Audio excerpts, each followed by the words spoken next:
মুখ্যমন্ত্রী সফরে উত্তরবঙ্গ উত্তাল, পৃথক রাজ্যের দাবি জোরালো। মুখ্যমন্ত্রী মমতা বন্দ্যোপাধ্যায়ের উত্তরবঙ্গ সফরের আবহে ফের একবার উত্তাল হয়ে উঠল পৃথক রাজ্যের দাবি। মঙ্গলবার শিলিগুড়িতে এক সাংবাদিক সম্মেলনে উত্তরবঙ্গে বঞ্চনার প্রসঙ্গ তুলে সরব হন বিধানসভার মুখ্য সচেতক ও শিলিগুড়ির বিজেপি বিধায়ক শঙ্কর ঘোষ। তিনি স্পষ্টভাবে জানান, উত্তরবঙ্গকে দীর্ঘদিন ধরেই পরিকল্পিতভাবে উপেক্ষা করা হচ্ছে এবং এই কারণেই পৃথক রাজ্যের দাবি আজ সময়ের দাবি হয়ে উঠেছে। শঙ্কর ঘোষ বলেন, উত্তরবঙ্গ সবসময় বঞ্চনার শিকার হয়ে এসেছে। রাজ্যের সমস্ত উন্নয়নমূলক প্রকল্পের সুবিধে দক্ষিণবঙ্গে সীমাবদ্ধ থাকে। উত্তরবঙ্গের মানুষ প্রকৃত উন্নয়ন থেকে বঞ্চিত। তিনি মুখ্যমন্ত্রীর শিল্প সম্মেলনকেও কটাক্ষ করে বলেন, শুধু কাগজে প্রতিশ্রুতি দিয়ে চলেছে রাজ্য সরকার।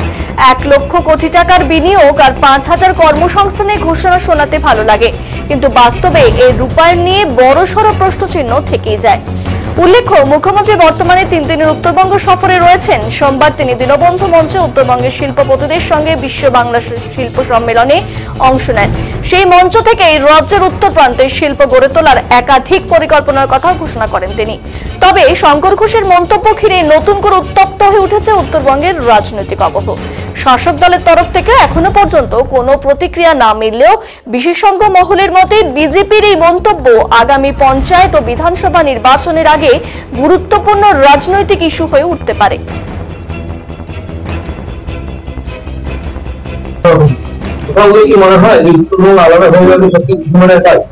অনেক মানুষ মনে করেন ভারতীয় জনতা পার্টি এদের জাতীয় রাজনৈতিক দল, দেশের ক্ষমতায় আছে। আমি সেই দলের প্রতিনিধিত্বকারী বিধানসভার চিফ হুইপ। বিধানসভায় আমরা সর্বদলীয় ভাবে অখণ্ড বাংলার আমরা প্রস্তাব গ্রহণ করেছি। মাননীয় মুখ্যমন্ত্রী এবং আমাদের বিরোধী দলনেতা সম্মানীয় শুভেন্দু অধিকারী মহাশয়ের উপস্থিতিতে।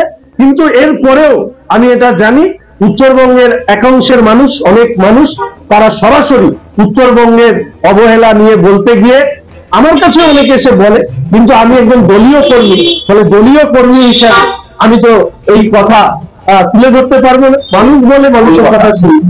উত্তরবঙ্গ আলাদা রাজ্য হোক, এই কথা উত্তরবঙ্গের মানুষ অনেকে বলেন।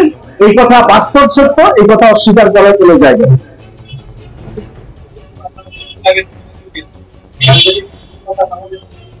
প্রথমত, নতুন উত্তরবঙ্গের জন্য আমরা যে যে দাবিগুলো করেছি তার সর্বপ্রথম হচ্ছে আমাদের একটা এইমস বা এইমস লাইক ইনস্টিটিউট চাই। আমাদের শিলিগুড়ির ক্ষেত্রে যেরকম আমি বলেছিলাম রাত্রিকালীন ট্রেন, এবং আমি হেলো ইন্ডিয়া সেন্টারের কথা তুলে ধরেছি।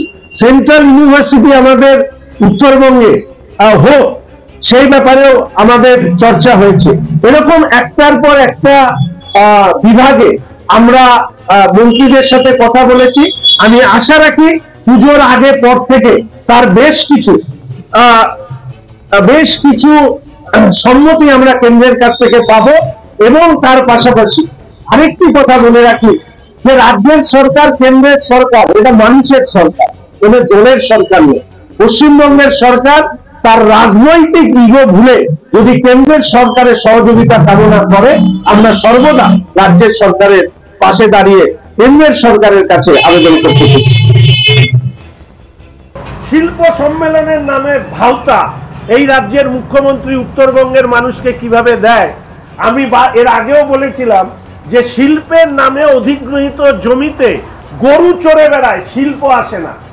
একসাথে যেখানে শিল্পপতিরা উদ্যোগী হয়ে তারা তাদের কারখানা ইত্যাদি করছে, সেখানে তৃণমূলের শ্রমিক সংগঠনের নেতাদের দাদাগিরির কারণে তারা সেই চত্বর ছেড়ে পালিয়ে যায়। এবং গতকালও আপনি দেখবেন বাছাই করা লোকদের দিয়ে মমতা রাজ্যের মাননীয় মুখ্যমন্ত্রী তার প্রশংসা শুনিয়েছেন আমন্ত্রিত অতিথিদের। কারা ছিলেন আপনারা সবাই জানেন। আমি শুধু আপনাদেরকে শিল্পের নামে মমতা ব্যানার্জির ভাওতাবাজি কি দেখুন।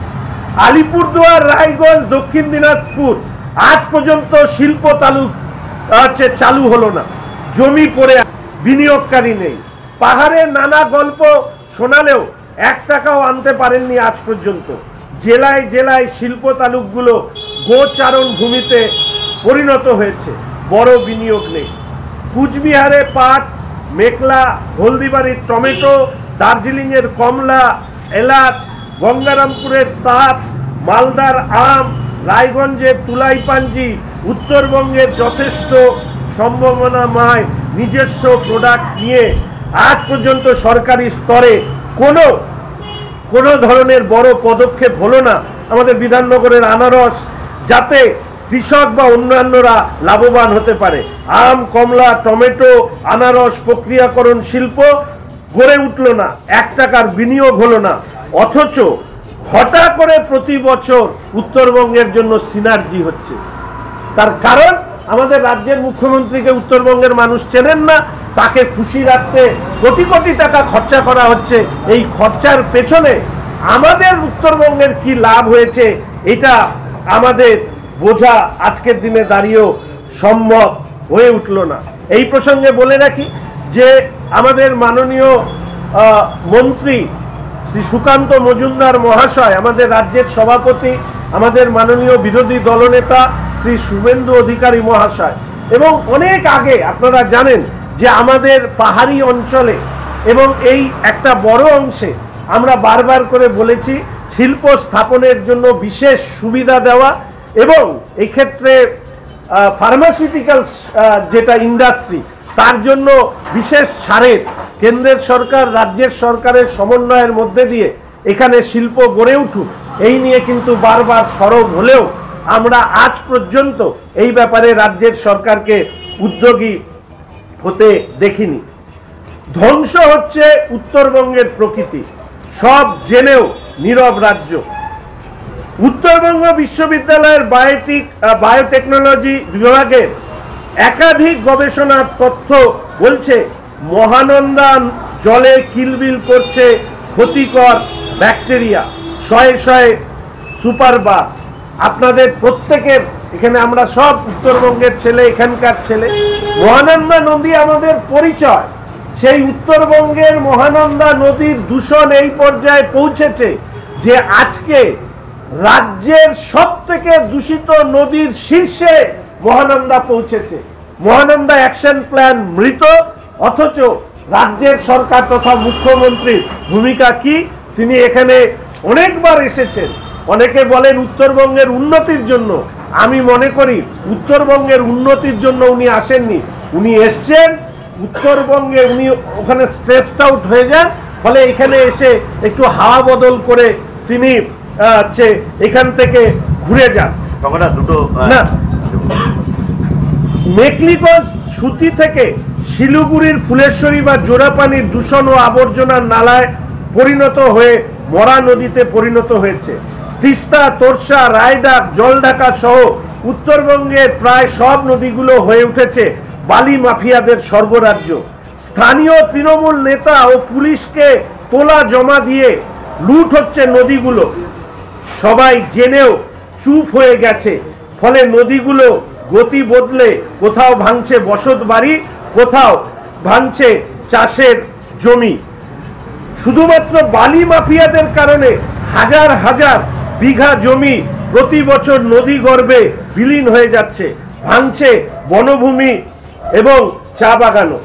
বক্সা টাইগার রিজার্ভ থেকে গরুমারা বা জলদাপাড়া সর্বত্র জঙ্গল কেটে সাফ করে দেওয়া হয়েছে। জঙ্গলের মধ্যে তৈরি হচ্ছে বড় বড় রিসোর্ট, হোটেল, আবাসন, বন্যপ্রাণীদের বাসস্থান কেড়ে নেওয়া হচ্ছে। ফলে খাদ্যের সন্ধানে তারা লোকালয়ে ঢুকে পড়ছে। মানুষ বন্যপ্রাণী সংঘাতে হামেশাই প্রাণ যাচ্ছে। এর আগের দিন আপনাদেরকে আমি দেখিয়েছিলাম, আজকে আর দেখাবো না, গরুমারা অভয়ারণ্য, মহানন্দা অভয়ারণ্য, এই সব অভয়ারণ্যের এখন পর্যন্ত জোনাল মাস্টার প্ল্যান করা হয়নি। এখানকার ইকো সেন্সিটিভ জোনের যে আমাদের যে পেরিফেরি অর্থাৎ সরকারি স্তরে ইকো সেন্সিটিভ জোনের পেরিফেরি ঘোষণা করতে হয়, সেগুলো এখানে ঘোষণা করা হয়নি। তার কারণ মুখ্যমন্ত্রী চান তার অনুগত কিছু শিল্পপতি বা ব্যবসায়ী তারা যাতে এই প্রকৃতিকে লুট করে খেতে পারে তার ব্যবস্থা করতে। এই প্রসঙ্গে আই লাইক টু কোট, আপনারা আপনাদের এখানে অবশ্যই বিষয়টিকে তুলে ধরবেন। সেটা হচ্ছে যে আমি এখানে বলতে চেয়েছি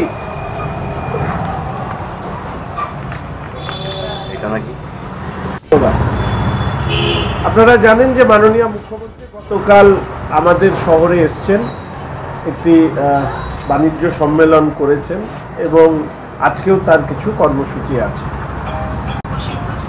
এই মুখ্যমন্ত্রী আশাকে সামনে রেখেই আমি আমার সামাজিক মাধ্যমকে ব্যবহার করে বেশ কিছু পোস্ট করেছিলাম এবং অনুরোধ করেছিলাম যে আমাদের শিলিগুড়ি তথা উত্তরবঙ্গের মানুষের যদি কোনো ধরনের প্রশ্ন মুখ্যমন্ত্রীর কাছে থাকে তাহলে সেইগুলো আপনারা পাঠাতে পারেন এবং সেই অনুযায়ী ব্যাপক সংখ্যক মানুষ এই পোস্টে সাড়া দিয়ে তারা সামাজিক মাধ্যমে তারা তাদের মতামত জানিয়েছেন। আমি তাদেরকেও ধন্যবাদ জানাতে চাইছি।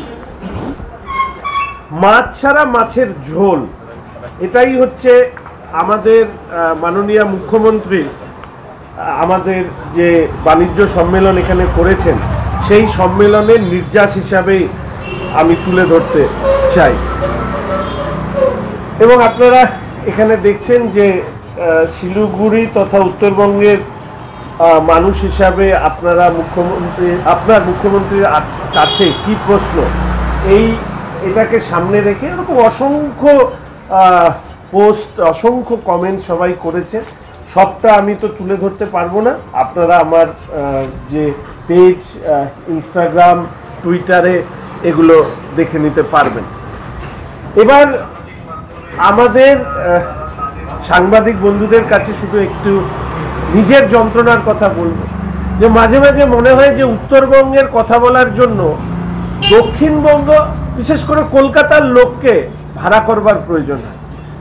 আমরা আমাদের উত্তরবঙ্গে কথা বলার জন্য আমি উত্তরবঙ্গের সাংবাদিক বন্ধুদের কাছে একটাই অনুরোধ আমার থাকবে যে উত্তরবঙ্গের প্রয়োজনে আপনাদেরও সরব হওয়ার প্রয়োজন রয়েছে বলে অন্তত আমি মনে করি।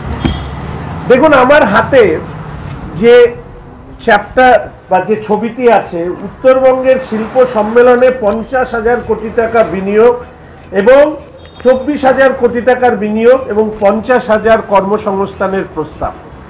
এই শিল্প সম্মেলনও আমাদের 2023 সালে অনুষ্ঠিত হয়েছিল এবং সেই সময় বিশ্ব বাংলা শিল্পী হাটে এই সম্মেলনে উপস্থিত ছিলেন উত্তরবঙ্গ উন্নয়ন দপ্তর, খাদ্য প্রক্রিয়াকরণ, প্রাণী সম্পদ বিকাশ, দমকল, শ্রম, তথ্য প্রযুক্তি, পর্যটন, টেক্সটাইল, জনস্বাস্থ্য, কারিগরি সহ বিভিন্ন দপ্তরের সচিবরা।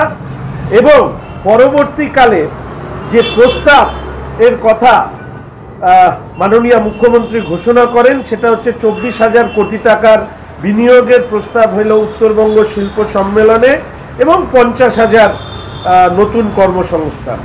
রাজ্যের মুখ্য সচিব হরিকৃষ্ণ দ্বিবেদী আশ্বাস দিয়েছিলেন উত্তরবঙ্গের প্রচুর শিল্প সম্ভাবনা থাকার কারণে একের পর এক শিল্পপতিরা এখানে বিনিয়োগ করতে আসছেন।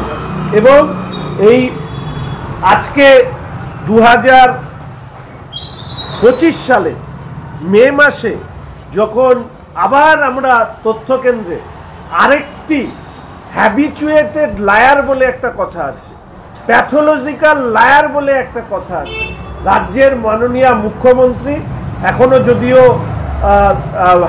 আষাঢ় মাস পড়েনি কিন্তু আষাঢ়ের বৃষ্টি শুরু হয়েছে, ফলে কিছু অসারে গল্প আপনাদের সামনে রেখে গেলেন। তার কারণ এই যে 24,000 কোটি টাকার বিনিয়োগ, 50,000 কর্মসংস্থান,